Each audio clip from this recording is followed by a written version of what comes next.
بيه طبعا، ولان انا على قناه الوطنيه وانا اشرف بذلك بصراحه، وبحب المنتخب الجزائري في الروح القتاليه العاليه. يمكن لاعبي المنتخب الجزائري يتميزون بالروح القتاليه وايضا الفنيات، يعني في كوره وفي قوه.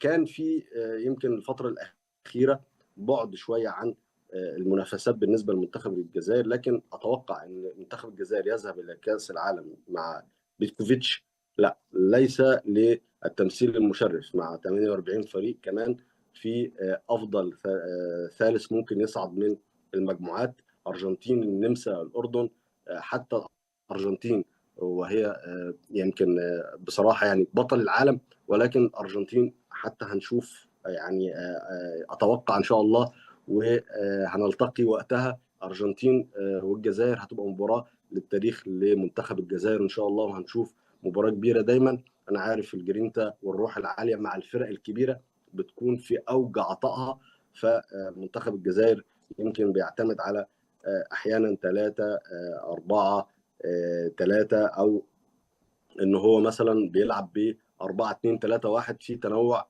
بقياده رياض محرز النجم الكبير طبعا.